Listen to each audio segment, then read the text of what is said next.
Hey, what's up?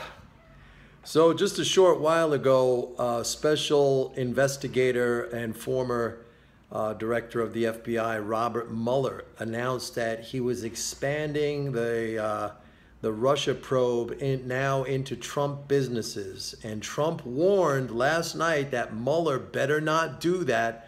But obviously, Mueller is just ignoring what the president is saying. And this comes also last night after Trump excoriated his Attorney General Jeff Sessions, saying he never would have hired the guy if he knew that he was going to recuse himself. And this is just, I mean, if you see what's going on now, it's really, really an amazing thing that is unfolding here. It's pretty incredible when you think about it against the backdrop of the stock market, which just keeps kiting higher and higher because this is a governing crisis. I mean, if this were happening in any other country at any other time, or even here maybe at any other time, you'd see the markets in complete turmoil. This is a serious governing crisis. I mean, if you consider what has happened just over the last few days with the failure of repeal and replace Obamacare, the Republicans are in control of both houses of Congress.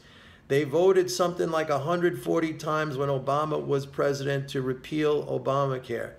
They have complete control now and the presidency, and they were not able to do this. They were not able to even pass a straight repeal bill, all right? So you have that. You have this Russia probe going on. You have now the expansion of the probe into Trump businesses, which will bring in like a kind of a dragnet, Jared Kushner, who's a senior advisor, and the Trump son-in-law. They already have Paul Manafort. You know, who knows who else is going to be dragged into this. Trump's sons now that we see who met with the Russians, which frankly, all that stuff about Russia to me is no big deal at all. I mean, I want Trump to establish that was one of the primary reasons I voted for the guy. But that's a whole separate discussion. What I'm saying here is we literally see unfolding before our eyes a governing crisis. Washington cannot govern. By the way, you got the debt ceiling coming up very soon where something's going to have to be done on that. You know, they couldn't do this Obamacare stuff. This is a crisis. I mean, I said it, that there's really no other word you can use. And again, what is kind of bizarre is all of this playing out against the backdrop of the stock market just going up and up and up and up and up, relentlessly up. While economic growth forecasts are being lowered, while we see this kind of, the flows are above last year, and that to me is the thing that's kind of supporting all this. But again, no two-way trade. We have not seen a market behave like this in 25 years, where we haven't had at least a 5% correction in all three of the market averages. You have to go back to 1993. Was the last time that we saw that occur, all right? And that's an aberration. Eventually, things get back to the usual pattern. People get scared about something. You know, I'm a big believer that over time the stock market goes up because it's a growth function. But, you know, there are moments of fear. There are moments of panic. There are moments that people get scared and they pull out. Also, by the way, what we saw when this news came out that Mueller was expanding the investigation into Trump businesses, the dollar really sold off very hard. So the dollar continues in kind of a free fall here.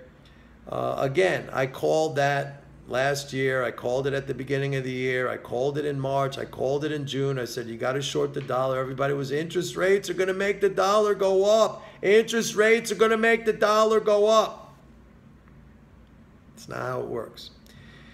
So if anything, you see a reflection of this kind of mounting concern, mounting fear, mounting worries, this governing crisis reflected at least in the foreign exchange market. You don't see it in the stock market.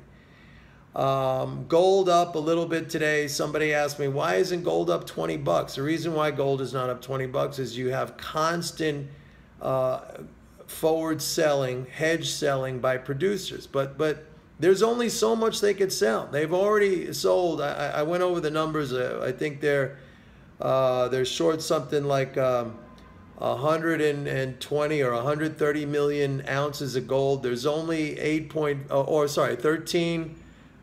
or 13 million ounces of gold short. There's only 8.4 million ounces of gold in COMEX warehouses.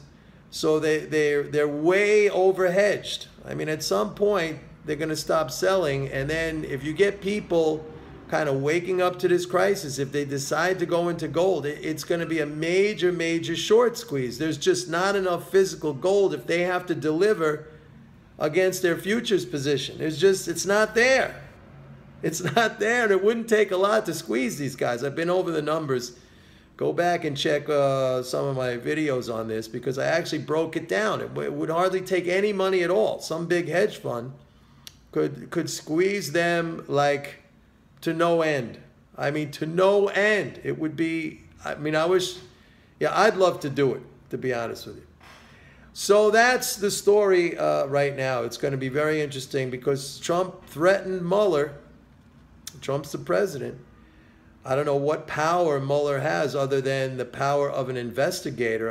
I mean, he could command the elements within the United States government to, subpoena records and information. He has no power himself to, arrest anybody or indict anybody. But let's see where this goes. But this is a governing crisis. This is a governing crisis, everybody. Isn't that fun? The stock market thinks so. All right, let's see what happens. I don't know, but I told you to be short the dollar. Bye.